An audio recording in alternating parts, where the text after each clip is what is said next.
historically the education of everyone from historic ancient times up until probably 100 years ago or less. The fundamental activity for primary education was committing a lot to memory.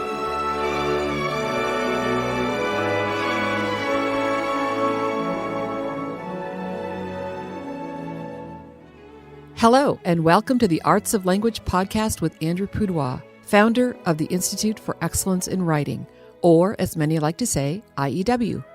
My name is Julie Walker, and I'm honored to serve Andrew and IEW as the Chief Marketing Officer. Our goal is to equip teachers and teaching parents with methods and materials which will aid them in training their students to become confident and competent communicators and thinkers.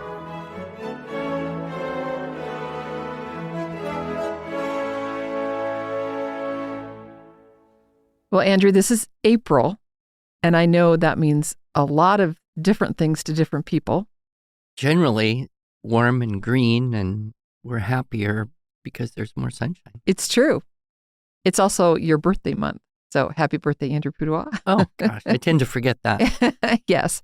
And if you forget a birthday, does it not count? Correct. Yeah. Exactly right. Gosh, so I'm still like 50-something. Exactly.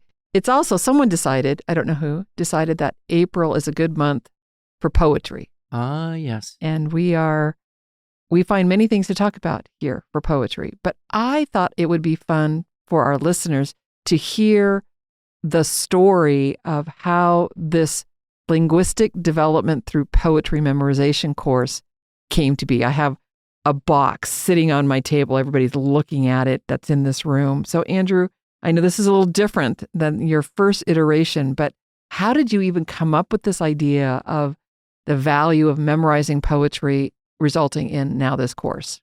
Well, it was, over 20 years ago. And I had started to give a talk, which I still give to this day, called Nurturing Competent Communicators. And it's a 2-part talk. Now it's a 2-part talk.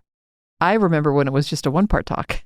Well, the first half got it. So right. Yes. was all about why it's so important to read aloud to children. Right, of course. If you want to build that rich database of language, vocabulary, syntax, grammar, literary techniques and devices, a good sense of language.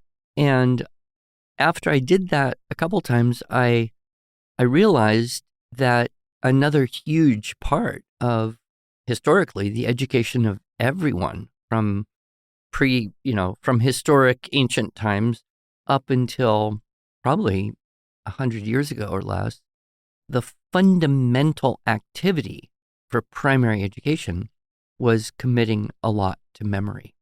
And children were responsible. It was normal that people would memorize the great poems, sometimes excerpts of the great epics, excerpts from famous speeches or documents.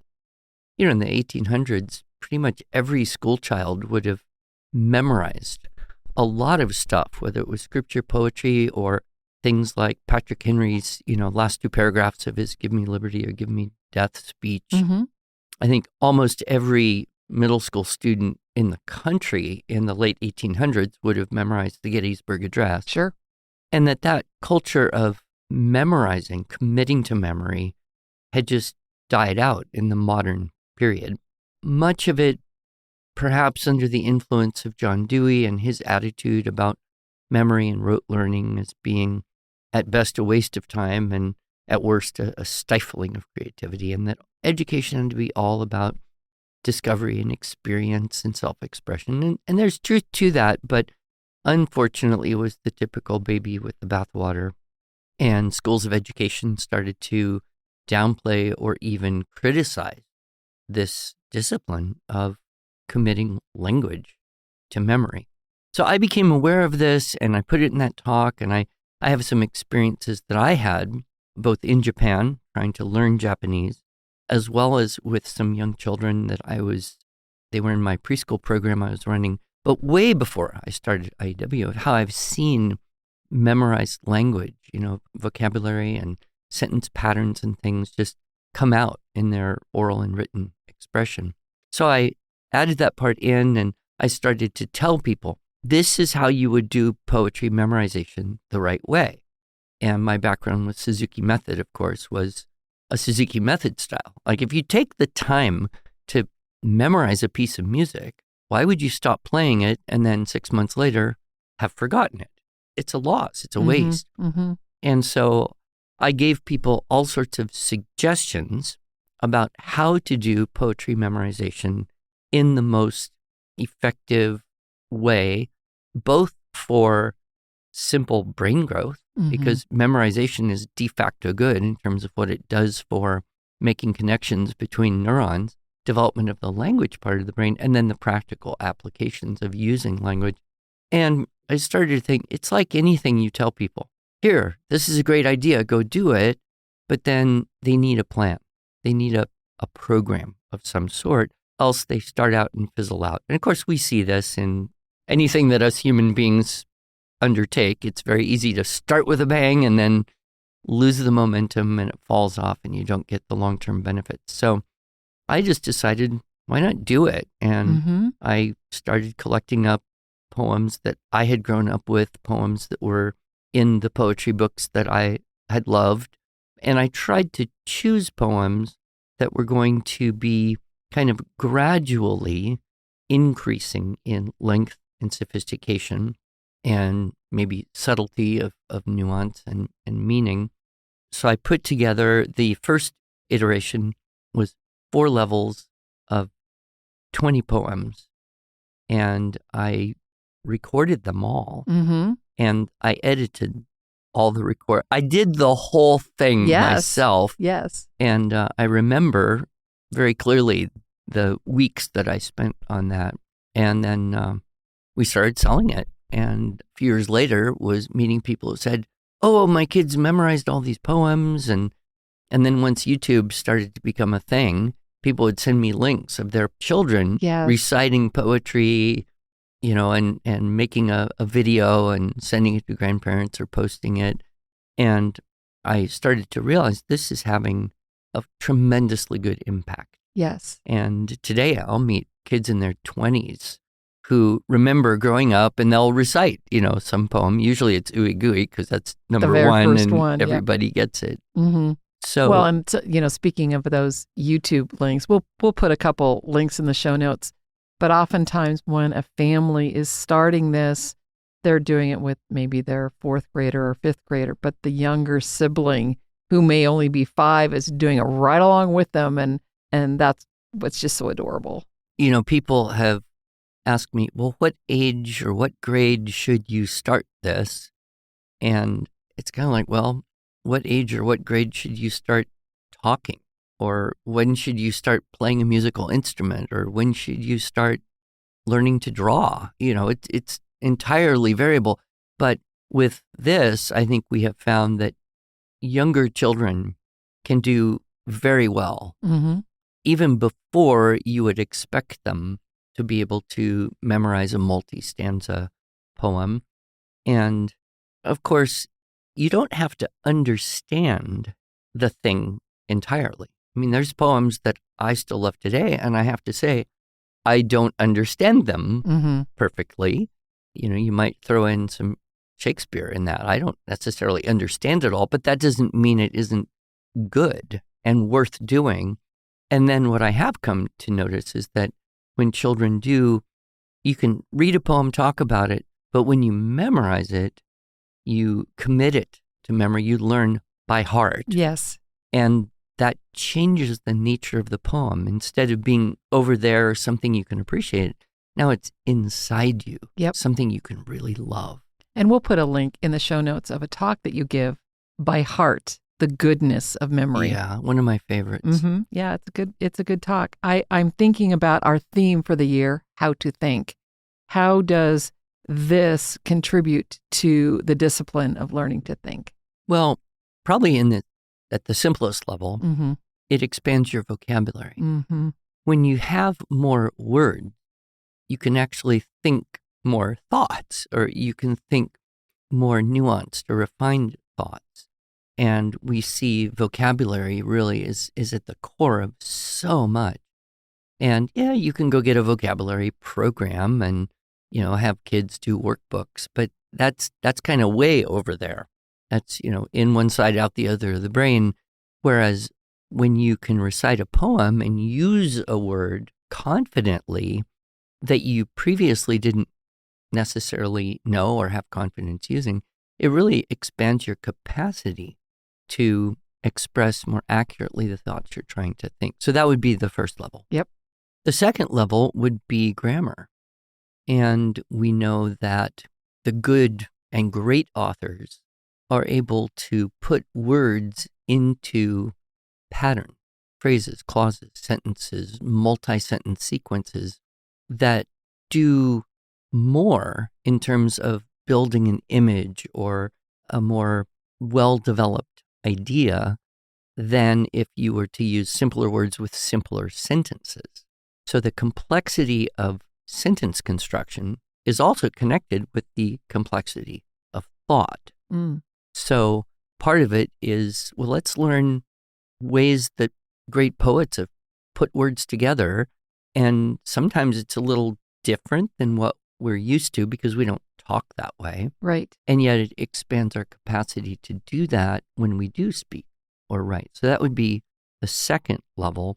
It's a great way to build what I would call the inherent grammar, the grammar that you don't have to analyze it or explain it all. You just know you can say that way. Sure. And the third level, I think, would be the great poems contain great ideas. And they may be artistic ideas. Some of Robert Louis Stevenson's poems from A Child's Garden of Verses come to mind. They may contain historical ideas. Poems like Paul Revere's Ride, come to mind. They may contain philosophical ideas. William Blake, simple, short, but really rich, really deep. And even poems with religious, spiritual sentiments. Christina Rossetti, Who Has Seen the Wind type of thing. Mm-hmm. Well, and I think about current events, or they were current at the time of the poem's writing, the Charge of the Light Brigade. That's based on an actual historic event. Yeah. So it's a way, in addition to great novels, it's a way for a child to gain access to a richness of ideas and concepts that you just aren't going to encounter in daily life or in the newspaper once people actually read them. But yes. Now, what they encounter online and read, and so much of the prose that we see is just really kind of dumbed down. Mm-hmm. And we want, that's the way it is. That's the world we live in. But we don't want to just live in the shallows. We want to be able to dive deeper and explore the depths of the greater ideas that we are blessed with, part of our heritage. Yes, exactly. This would be one of those times that I would think it would be nice to have a video camera in this room. We don't. We just do audio, at least for now. But I want to open this box and just describe what I'm seeing in this box so that our listeners maybe can appreciate this course a little bit. So I open this box, and in there, and I'm laughing at this, this is a wallet that has your talk, Nurturing Competent Communicators. This is a DVD. Right. And then there are 5 CDs of audio recording of poems. And I know, dear listener, you are thinking, what am I supposed to do with the DVD? Well, it's interesting, though, because I personally know, I even have a couple kids who, I guess because they like it, or more likely just a tight budget, they still have cars with CD players. There you go. And so I've had people say, I love this because I have this old car and we can listen to poems while we're driving. Yes. And then, the other benefit too is if you have a CD player, you can give it to a kid and they can just put it in and listen, and they don't have to be connected to the internet or whatnot. And believe it or not, they still do sell CD players, portable CD players with little headphones. Absolutely. Actually, there's almost a revival of that right now. So many parents do not like having to give their kids iPhone-like devices with all sorts of complexity and access to things. It's not tight, it's not easy, it's not you're independent. So there's actually a resurgence of CD players because some of the devices designed for kids aren't very good fidelity, right? Yeah, you can get, music or whatever on these a couple of my grandkids have them, but the CD still gives a higher quality, kind of like there's a resurgence in interest in vinyl. Yes. Today. Yes, I have a son who collects vinyl and is very careful when he plays it. But I did want to say to our listeners, there is a way to access these audios. If you don't have an old car and you don't have a CD player, you can, after buying the program, download the MP3s and stick it on whatever device you want to stick it on, and give it on a device to more than one child. And I've even had old people. And I'm not going to define old because I might accidentally fit in that category now. But over the years, I've had people even older than me say, I bought this for myself. Yes. Because, and then fill in the blank. I always wanted to learn poems, but didn't. These are some of my favorite poems. Of course, the one I like to hear is, your voice is soothing. I never tried or imagined I would have a soothing voice. And then even people saying, well, I don't want to get dementia in my old age. And I read that memorizing things helps keep your brain healthy. Yeah. So all sorts of reasons. Yep. So also in this box is a little spiral bound book of the poems for your students. So as you are reading them, Andrew, the student can follow along, and there actually have some illustrations in there that your student can even color the pictures. Yeah, that was the second iteration of this. We thought, well, kids love to color.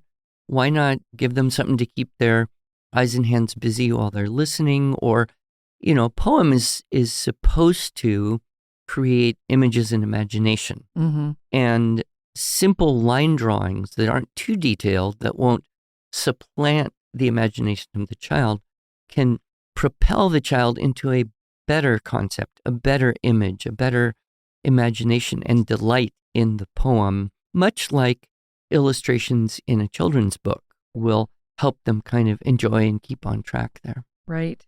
And then, of course, the teacher's manual, and this is actually where the gold is. The audio recording, absolutely, but the gold in this is your article, not an article. Well, it's the introduction to the whole program, explaining why and how to do everything and how to maintain your repertoire, and kind of an almost scientific method of saying every poem every day up through level 1. And there's charts in every here. Other poem every other day of level 1 while you're learning level 2. And then when you get past level 2, every third poem every third day for level 1, every other poem every other day for level 2 while you're learning level 3. And by then you're starting to run out of time. Yes. And so then it recommends you can shift over to kind of draw them at random as much as you have time for every day. But the goal is, don't forget a poem you've memorized. And the delight, of course, would be to be an older person and have memorized many dozens of poems. And I say, if you do this the way it's laid out, you'll have grown up and hopefully have almost lifetime retention on 80 poems and 20 excerpts of famous speeches. Yes, because we did add a 5th level with this second edition that is excerpts from famous speeches, including some of those that you mentioned earlier today. Yes. So lots of great poetry. And how long, Andrew, there's 5 levels. How long does this take? Is this a 1-year program? No. This is like a book of poems you grow up with. And if you're doing the system and you're learning a poem and mastering that, continuing to recite it with all the other poems, and then you're learning a new one, it's really the easy plus one. Mm-hmm. It's the Suzuki method approach to poetry memorization. And, in my years as a violin teacher, you could never predict. You start with a child and it could take them 6 months or 2 years to get through book 1. And that's not better nor worse. Part of it is just the neurology and aptitude of the child. Another one is how much time do you put into it? And there's no schedule. It's just start now and keep going forever. And, if you did get all those under your belt, you'd be pretty much able to go pick up any book of poems, pick one you love, and add that to your collection. there's two other things I want you to address, and that we are pretty close to being out of time. So I'm going to ask you two different questions after I say this. So listeners, when I'm asked how long did this take, I say probably 5 or more years, a level a year. But if you don't get a whole level done, it might take you 2 years to get through. That's still 20 poems that you've now put in your heart. Even if you didn't do anything more than that, that would make you more literate than, having not memorized any poem. Right. It's like, when Only do a you couple, plant a tree? When's the best time to plant a tree? 20 years ago. 20 years ago. Yeah. What's the second best time? Right now. Today. Yeah. Go by. So here we go. Get this. So Andrew, we have experienced people who are taking some type of written prompt on any topic, fill in the blank, and having had memorized some of this, because you can't bring in any resources. How does bringing in memorized work in your brain help you with these write-on-demand type Well, prompts? I would interject right here, I think, a very important comment, which is, if you want children to grow up and enjoy reading poetry, or if you want children to enjoy writing poetry, the number one predictor of kids who like writing poetry is having memorized a lot of poems. There you go. So that's the first one. And then if you're in a situation where you have writing prompts, maybe it's a state standardized test or an application to a school, or, whatever might come up, even a letter, little snippets, little excerpts can pop out of a memorized thing. And then you can change the words to say what you want to say and have this more literary, poetic, artistic, elegant, even winsome way of saying what you want to say by essentially imitating these myriad, countless almost, variety of structures that poets have brought into our language over the past many hundred years. Right. I think about some talks that you give in our University Ready Writing about who evaluates these types of written essays that are prompt-based, and usually they're English or literature teachers. And if you're able to pull from your memory a line from Charge of the Light Brigade, I bring up that and one. Fit it into and your fit it in. essay. Do yeah. you look good? Do you look good? Yeah, very good. So, and I think about when we often recommend this to families who maybe English isn't their first language. Can you speak to that briefly about why memorizing poetry can help in that regard? Well, again, it's the same thing if a student, especially a ESL, EFL student, is just acquiring vocabulary from daily life. There's a functionality to daily life, but it doesn't get above a certain point of sophistication. We just don't live in a higher level of linguistic expression, perhaps as people used to. I don't know. But this is going to super strengthen vocabulary and syntax. And in that talk, Nurturing Competent Communicators, I tell the whole story of how I lived in Japan. I was studying Japanese. I knew all the words I needed to know, and I knew all the rules of Japanese grammar, and I could communicate decently well, but I could never be sure it was good. And by memorizing a big chunk of what I used was a fairy tale translated into Japanese, I memorized that whole thing. And then I noticed that in my daily conversation with Japanese people, a little line, phrase, clause, something would hop out of that memorized fairy tale, and then I could change the words to say what I wanted to say using a grammatical pattern I never could have put together just by using the rules of Japanese grammar. And I think that's going to be true for anyone learning any language, whether it's their primary language or whether it is a second language. Right. So our appeal to you, dear listener, is memorize poetry. And if you need some help and need a system, we've got you covered. We've done so many things. We've produced so many things, but in a way, this is still my favorite thing that I ever created, just because I know how it enriches not just the intellect, but the soul. Yep. Yeah. Thank you, Andrew. Thank you.